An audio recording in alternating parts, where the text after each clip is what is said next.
नमस्कार, इन खबर पे आप सभी का स्वागत है। मैं हूं आपके साथ मिशा बाजवा चौधरी और मेरे साथ एक बार फिर से रितिका हैं आज मौजूद। और फिर से एक ऐसा टॉपिक हम लेके आए हैं जो यकीनन आपने भी ऑब्जर्व किया होगा। पिछले कुछ दिनों से ये मामला काफी सरगर्म रहा है। हालांकि आज उस पर थोड़ा सा कहते हैं ना कि अब उसको ब्रश्ड अंडर द कार्पेट कर दिया गया है। आजम खान ने आज माफी मांग ली है। रितिका, पहले क्या जहन में आता है, पहला थॉट कि आज आजम खान ने 3-4 दिन का हंगामा बरपा, उसके बाद बड़ा आरोप प्रत्यारोप लगे, बहुत सारी चीटाकशी हुई और आज माफी मांग के बात खत्म। बिल्कुल बिल्कुल, मैं आपकी बात से सहमत हूँ। एक तो इतना लंबा वक्त लिया गया, जो मुझे लगता है कि शायद एक जो हमारे पार्लियामेंट का एक बिहेवियर होना चाहिए विच वाज वेरी अनपार्लियामेंट्री, जो इतना ज़्यादा एक्सेप्टेबल है। आप इसको एक औरत का मुद्दा बना रही हैं, आपको ये सोचना चाहिए कि कुर्सी एक दूसरी कुर्सी से बात कर रही है, उस हिसाब से आपको उसका एक दायरा, उस दायरे में रह के आपको उस इज्जत से बात करनी चाहिए। आपने इसको, आप हमेशा ये आजम खान हमेशा से सुर्खियों में रहे हैं इस वजह से कि इस किसी बड़बोलेपन की वजह से, बदतमीजी की वजह से, यकीनन। और फिर वो हमेशा से ये रहा है। आज राम देवी इस बात पे बात उठा रही हैं कि बोल रही हैं कि आपको ये, वो हमेशा बोलते हैं, उनके मुंह में जो आता है वो बोलते जाते हैं। मैं समझ सकती हूँ कि एक औरत थी, वो उन्होंने उसको लिया, बट मुझे लगता है कि ये पार्लियामेंट का मुद्दा था जो एक पार्लियामेंट तक के कुर्सी के इज्जत को लेकर के चलना चाहिए था कि ये उसकी बात ज्यादा थी कि रादर देन मेकिंग इट कि ये औरतों को बोला जा रहा है। हमेशा से कुछ ऐसा ही रहा है कि हर मुद्दे को औरत वर्सेस मेन कर दिया जाता है। ये नहीं होना चाहिए था।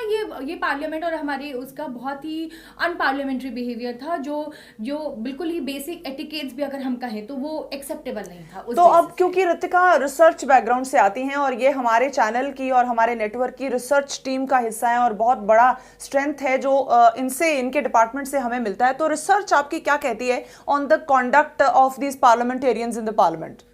मुझे लगता है कि कंडक्ट पे अगर हम बात करते हैं तो मुझे लगता है कि इस पे अभी तक लोगों ने इस मुद्दे को ऐसे समझा ही नहीं। कोई भी, चाहे पार्लियामेंट की कोई भी मेंबर हो, उन्होंने अभी तक इसको इस तरह देखा ही नहीं कि ये रमा देवी की बात बना ली गई कि एक उन्होंने एमएलए को ऐसे कैसे बोला या बाकी चीज़ों को। लेकिन ये मुद्दा है ही नहीं कि आप औरत को लेकर आए या आपने उन पे बोल दिया जो भी आपका पर्सनल कमेंट्स था।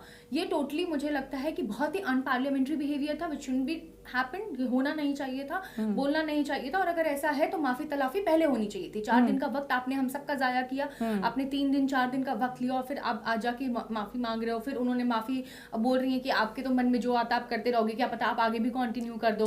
हाँ, तो इस तरह से चलो वो अपनी भी बात। पर जो हमारे पार्लियामेंट का जो कोड ऑफ कॉन्डक्ट है वो क्या कहता है इसमें, ऐसे मामलों का क्या उनमें विश्लेषण है, क्या डिस्क्रिप्शन है कि क्या शब्द हैं, क्या कैसे आपका बिहेवियर होना चाहिए और क्या पनिशमेंट होनी चाहिए, क्या ये कुछ है? 1956 में ही इनफैक्ट ये हमारा प्रपोज हुआ था पार्लियामेंट्री बिहेवियर, जिसपे ये पूरा हमारे आर्टिकल्स हैं कि किस तरह आपको सब पार्लियामेंट का संयम और सब कुछ बरकरार बना के रखना है, बिल्कुल बना कर रखना है। हर कुर्सी का उतना ही वैल्यू है, उस कुर्सी को वैसे ही लेके आपके अपने पर्सनल तंज को साइड रखिए और जिस भी मुद्दे पे बात करनी है आप कुर्सी को समझकर बात करिए। बिल्कुल। हाँ, ना कि आप किसी को औरत का या किसी। और मामला भी यहीं से शुरू हुआ था जब उन्होंने कहा कि मेरी तरफ देख के बात कीजिए, यानी कि मेरी चेयर की तरफ एड्रेस कीजिए अपनी सारी बात।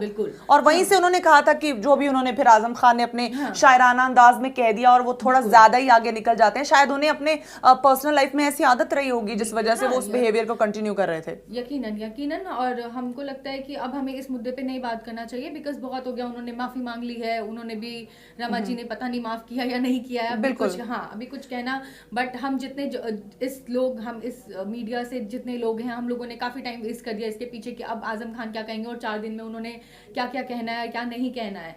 तो मुझे लगता है कि इन सब बातों को हमें परे रख के बस एक ही चीज ध्यान में रखना चाहिए कि एक बेसिक एटिकेट्स, एक बेसिक कन्वेंशन होता है पार्लियामेंट्री बिहेवियर की तरफ, जो हम सबको फॉलो करना चाहिए। आप कुर्सी पे हैं या inside the house, whether outside the house, this should be followed by everyone. चलिए, जैसे कि रितिका ने कहा कि I think we should end it here and और बात जहां निकली वहां माफी आ गई, उसके बाद क्या होता है ये तो आने वाला वक्त बताएगा, क्योंकि आजम खान का इतिहास ऐसा रहा है कि वो शब्दों पे संयम नहीं रखते हैं। ये शायद वो अपना सिग्नेचर स्टाइल बनाना चाहते हैं, लेकिन ये किसी भी महिला को खासतौर पे मंजूर नहीं है। और इस सिचुएशन में जो ये पर्टिकुलर इंसिडेंट था उसमें तो किसी भी इंडियन को ये एक्सेप्टेबल नहीं है। आज हमारे साथ जुड़ने के लिए बहुत बहुत बहुत शुक्रिया। ऐसे ही टॉपिक्स हमारे रिसर्च टीम के साथ, रितिका के साथ लेकर हम आपके सामने आते रहेंगे। आप इन खबर जरूर सब्सक्राइब कीजिए और बेल बटन भी जरूर दबाइए ताकि आपको तुरंत पता लग जाए कि कोई नया वीडियो आया है। बहुत बहुत शुक्रिया। इन खबर चैनल को सब्सक्राइब करें और बेल आइकन दबाना ना भूलें।